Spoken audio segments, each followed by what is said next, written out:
ولكن نتمنى هادشي دوزيه. خذ التليفون ديالي وعيط ليا وغنقول لك فينا ساعه غيكون.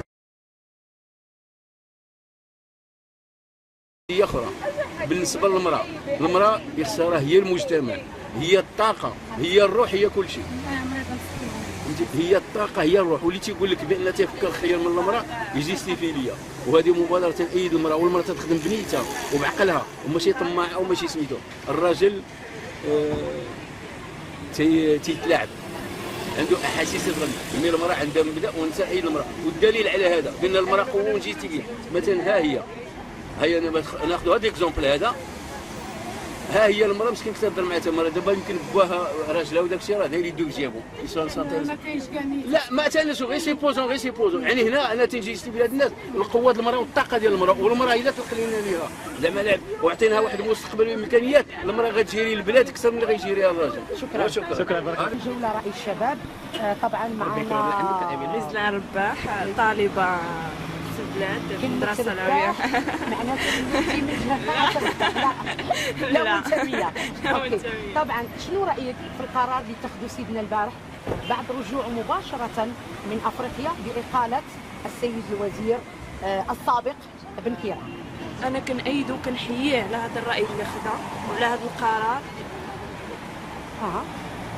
القرار اللي خدا، حيت بن كيران هو فري زاد بالبلاد واحد شويه لقدام، ولكن راه المواطن عطى كلا العصا من جهته، واخا زاد بالبلاد ما ساواش الامور، بان المواطن خدا منه. مثلا ناخذ انا بان سقت اخر مره في ليكول ديالي ان المدارس غتولي تدرس بالثمن، يعني بالشهر بريفي. حنا كمواطنين راه ما عندناش الفلوس باش غنقراو من شهر لشهر. هذيك كون كنت غنقرا من شهر راه غنمشي ليكول عموميه، راه غنمشي ايكول بريفي غنتخرج ما نقراش بزاف وغنتخرج. على هذا الشيء المهم هو الصراحه خدم البلاد، ولكن سيدنا هو اللي كيحس بينا، هو اللي كيفري اللي كيزيد بينا القدام، هو راس تاجنا. الله ينصرو والله يخليه لينا. شنو كطالبين الحكومه الجديده اللي ان شاء الله راح يعينها صاحب الجلال؟ انا كنطالب كما كيقول لك شحال من حاجه، كيقول لك بان فاش شي واحد كيدخل داك الدومين كيعمر كرشو ما كيبغيش يخرج. انا كنطالب بان سيدنا الله ينصرو دير لي واحد الثمن يقنع بان راه كاين شي مواطنين راه ما لاقيين ما ياكلوا خارجين هكا. يعني اذا حتى لو تعين وزير لابد انه يخدم بهذا المنبر. كنحييكم. شكرا. الاخر ولا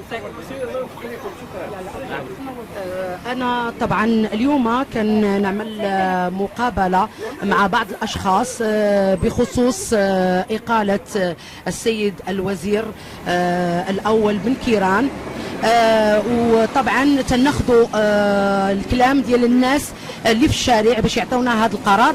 الشابه الاسم الكريم ساره. الاخت ساره، شنو رايك في القرار اللي اتخذه صاحب الجلاله نصره الله ويلاه جاي من عارفه انت من بلاد كان فيها كيجتهد من اجل يعني النهوض بهذه البلاد الى الأمان، وأول حاجة دارها قام بإقالة الوزير بن كيران طبعا السابق من منصبه. وشنو كتطلبي في الحكومة الجديدة اللي إن شاء الله غيعينها صاحب الجلالة؟ أولا كان عندي تحية بعدا لصاحب الجلالة محمد السادس. وبالنسبة لبن كيران دار بزاف ديال الحوايج اللي ما قدرش شي واحد يديرهم في الحكومة. انا بعدا بصيتي حكم ما عجبنيش صراحه، بغيت بن كيران يبقى وما كرهناش يبقى، حيت دار لنا بزاف ديال الحوايج، ولكن بنادم كيشوف غير الجوانب السلبيه ما كيشوفش الجوانب الايجابيه. ولكن عدم تشكيل الحكومه لمده طويله هذا دليل على اساس انه كاين واحد الفشل شي شويه، لان ما يمكنش انه وزير موجود وما يشكلش حكومه لحتى انه نبداو، لان ما شكلش الحكومه بزاف ديال الامتحانات وقفات، بزاف ديال التوظيف وقف، بزاف ديال الاشياء وقفات. بصح ولكن المهم بالنسبه كيف قلتي كاين بزاف ديال الحوايج اللي وقعوا في هذا العمل اللي داز سميتو. المهم باش غنقول لك انا هذه الحكومه اللي كنتمناو يجي شي واحد اللي يقدر يوفر اي حاجه المتطلبات للمواطنين. اول حاجه يعني خص كيف قالوا التعليم، الصحه، المرافق العموميه، كل شيء. هذاك الشيء اللي كاين ماشي مشكل.